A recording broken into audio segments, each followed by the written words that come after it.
atau 50% dari 10 anak itu tidak menyelesaikan lomba karena mereka memilih es krim sama permennya.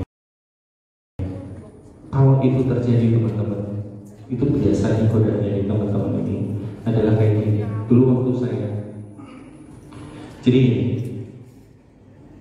money, jadi teman-teman rata-rata di sini nggak tahu deh, pengen kaya ya, pengen banyak duit kan, pengen banyak duit. Tapi jangan disalahartikan ya. Money is number.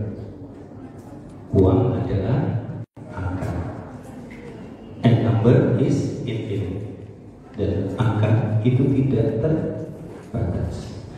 So if it takes money to be happy, then your search for happiness will never end. Jadi kalau butuh uang untuk menjadi bahagia, pencarian panjenengan semua untuk bahagia tidak akan pernah selesai. Benar ya? Logis ya.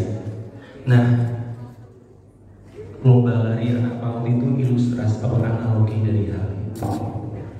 Jadi panjenengan pengen jadi content writer, pengen jadi YouTuber, duitnya oke. Benar ya? Duitnya banyak banget. Tapi teman-teman semuanya, bayangkan hidupnya kalian selalu berpikir bikin konten gitu ya. Sustainable nggak kira-kira? Habis itu, ini berapa orang? 500 orang. Semuanya mau jadi YouTuber. Kira-kira limited nggak nanti idenya? Exactly the point. Jadi, be sustainable. Ya, be happy. Tadi saya bilang ya, dikasih semangat, dikasih kekuatan untuk menjalani hidup dengan bahagia. Karena hati yang bahagia, insya Allah otaknya selalu fresh. Kalau otaknya selalu fresh, insya Allah semua problems, semua masalahmu ya, semua masalah pelajaran itu insya Allah bisa diselesaikan dan jenengan bisa selesai dengan baik di program kuliahnya panjenengan semuanya. Jadi jangan kayak anak PAUD diiming-iming permen, diiming-iming duit di tengah-tengah terus panjenengan ngabur dari kuliah. Jadi start something and finish it. Mulai ini dan selesaikan, karena kalau tidak menyelesaikan sama saja dengan tidak mulai. Itu quote saya yang pertama. Lanjut Mas. Sekarang saya mau berpantun. Pantun. Saya nggak bisa bilang F.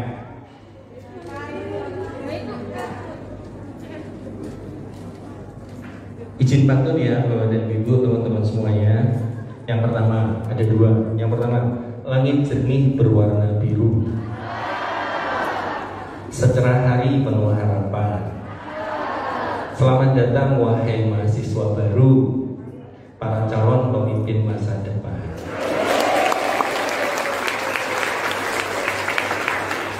Yang kedua, ngantuk Mbak? Enggak toh? Senyum jenengan, ya gitu. Senyum. Udah gak pakai masker, senyumnya harus yang paling cantik toh. Yang kedua, rumah Jawa namanya Joglo, kota Kebumen, kota kelapa. Bener gak? Bener tuh, bener tuh kan? Iya. Semangat kuliah di Unimugo, meraih harapan dan cita-cita.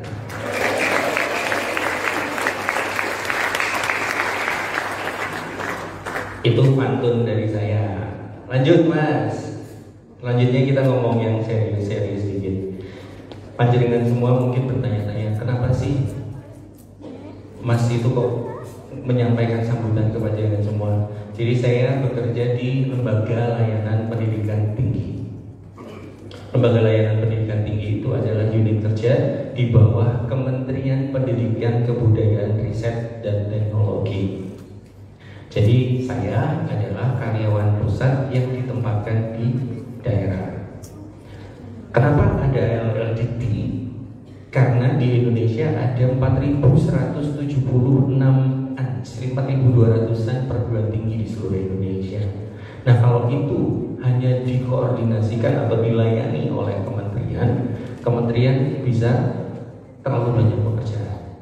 Itu sebabnya didirikanlah 16 LLDT di seluruh Indonesia. Nah, LLDT wilayah 6 bertanggung jawab dalam memberikan pelayanan di Jawa Tengah. Di Jawa Tengah ada 232 perguruan tinggi swasta dan ada 14 lanjut Mas. Ini ada 232 perguruan tinggi swasta dan ada 1.600-an program studi, kemudian ada 14.000 dosen, kemudian ada 290 ribuan mahasiswa di Jawa Tengah. Banyak. Tapi kalau kita bicara APK atau angka partisipasi kasar di perguruan tinggi atau di pendidikan tinggi, angka ini tidak lebih dari 30% dari total populasi usia kuliah yang ada di Jawa Tengah. Paling maksimum 42%. Artinya apa? Ada 60% lulusan SMA di Jawa Tengah yang tidak melanjutkan kuliah.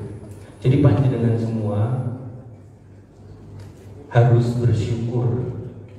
Panjenengan semua punya kesempatan, punya intelektualitas, dan punya sumber daya untuk kuliah. Teman-teman panjenengan di luar sana mungkin tidak mempunyai hal tersebut.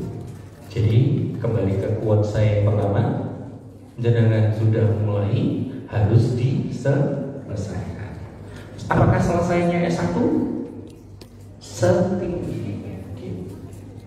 Gak ada duitnya Mas, gak ada duitnya Pak. Beasiswa Mbak. Ya. Yang penting bahasa Inggrisnya, bahasa Inggrisnya. Jadi bahasa Inggrisnya harus baik, teman-teman.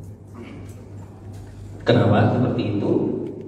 Karena panjenengan kuliah dimanapun, di Indonesia maupun di luar negeri, ketika mau kuliah S2, panjenengan harus mencapai nilai TOEFL atau IELTS tertentu. Kenapa sih harus pakai bahasa Inggris? Karena literasi ketika melakukan penelitian sebagai bagian tidak terpisahkan dari studi postgraduate atau S2, S3 itu in English. Kalau panjenengan mencari originalitas dalam sebuah penelitian, biasanya tersedianya in English.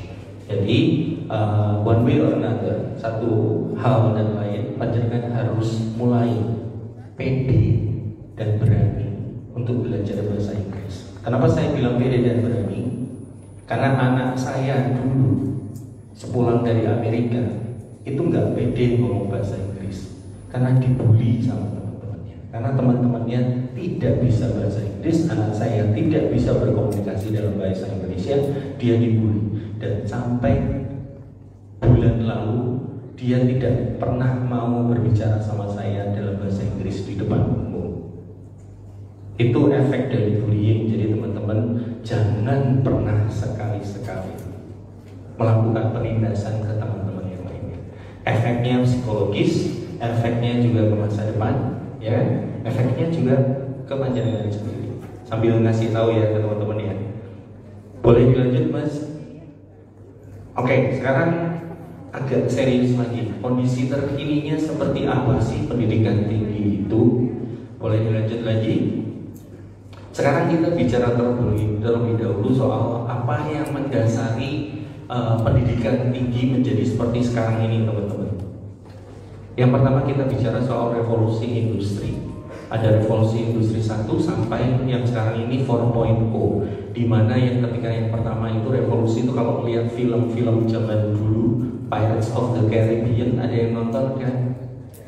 Ada Pirates of the Caribbean, terus itu apa namanya, Jungle Cruise, ya itu adalah refleksi dari revolusi industri 1.0, di mana tenaga manusia mulai dialihkan ke mesin, produknya mulai mass consumption. Nah 4.0 itu sudah perkembangannya beyond, sudah bergerak sudah sangat jauh, di mana mesin-mesin itu dikontrol, semuanya kemudian menjadi digital. Kalau barusan seminggu yang lalu saya menyampaikan paparan soal digital transformation. Jadi apa yang tadinya mechanical dirubah menjadi digital. Contohnya TV tabung. Oh, kalian nggak kenal TV tabung ya? Tahu TV tabung nggak? Tahu ya, tahu. Money is number. Uang adalah angka. And number is infinite. Dan angka itu tidak terbatas. So if it takes money to be happy, then your search for happiness will never end. Jadi kalau butuh uang untuk menjadi bahagia, pencarian panjenengan semua untuk bahagia tidak akan pernah selesai. Benar ya? Logis ya. Nah, global lari anak PAUD itu ilustrasi atau analogi dari hal itu. Jadi panjenengan pengen jadi content writer, pengen jadi YouTuber, duitnya oke. Benar ya? Duitnya banyak banget. Tapi teman-teman semuanya, bayangkan hidupnya kalian selalu berpikir bikin konten gitu ya. Sustainable nggak kira-kira? Habis itu ini berapa orang? 500 orang. Semuanya mau jadi YouTuber. Kira-kira limited nggak nanti idenya? Exactly my point. Jadi be sustainable. Ya, be happy. Tadi saya bilang ya, dikasih semangat, dikasih kekuatan untuk menjalani hidup dengan bahagia.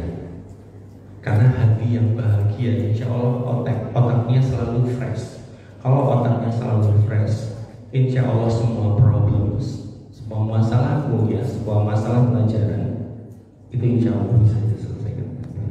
Dan dengan bisa selesai dengan baik di program kuliahnya panjenengan semuanya. Jadi jangan kayak anak PAUD diiming-iming permen, diiming-iming duit di tengah-tengah terus panjenengan ngabur dari kuliah.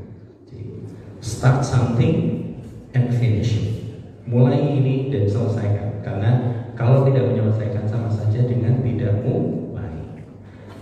Itu quote saya yang pertama. Lanjut Mas. Sekarang saya mau berpantun. Pantun. Saya nggak bisa bilang F.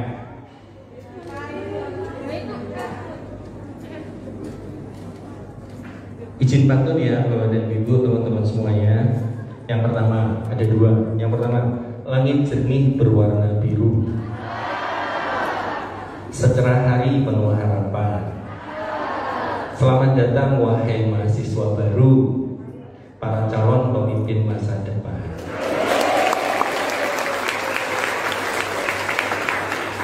Yang kedua, ngantuk Mbak? Enggak toh? Senyum jenengan, ya gitu. Senyum. Udah nggak pakai masker, senyumnya harus yang paling cantik toh. Yang kedua, rumah Jawa namanya Joglo, kota Kebumen, kota kelapa. Bener nggak? Bener tuh, bener tuh kan? Iya. Semangat kuliah di Unimugo, meraih harapan dan cita-cita.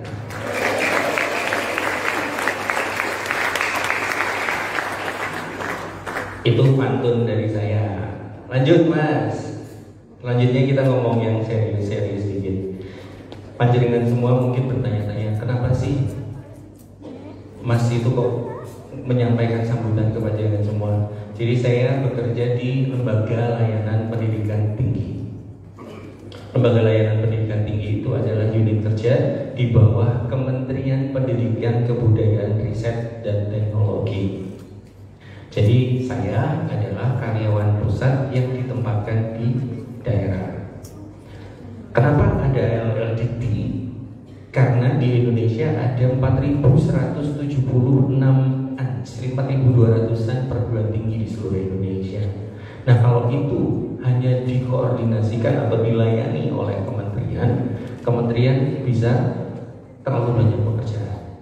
Itu sebabnya didirikanlah 16 LLDT di seluruh Indonesia. Nah, LLDT wilayah 6 bertanggung jawab dalam memberikan pelayanan di Jawa Tengah. Di Jawa Tengah ada 232 perguruan tinggi swasta dan ada 14 lanjut Mas. Ini ada 232 perguruan tinggi swasta dan ada 1.600-an program studi, kemudian ada 14.000 dosen, kemudian ada 290 ribuan mahasiswa di Jawa Tengah. Banyak.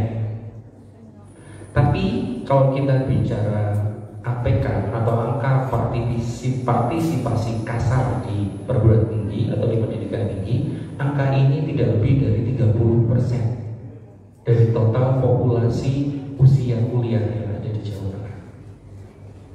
Paling maksimum 42%. Artinya apa? Ada 60% lulusan SMA di Jawa Tengah yang tidak melanjutkan kuliah. Jadi panjenengan semua harus bersyukur. Panjenengan semua punya kesempatan, punya intelektualitas, dan punya sumber daya untuk kuliah. Teman-teman panjenengan di luar sana mungkin tidak mempunyai hal tersebut. Jadi kembali ke quote saya yang pertama, jenengan sudah mulai, harus diselesaikan. Apakah selesainya S1? Setinggi mungkin. Gak ada duitnya mas, gak ada duitnya pak. Beasiswa mbak. Yang penting bahasa Inggrisnya, jadi bahasa Inggrisnya harus baik teman-teman. Kenapa seperti itu?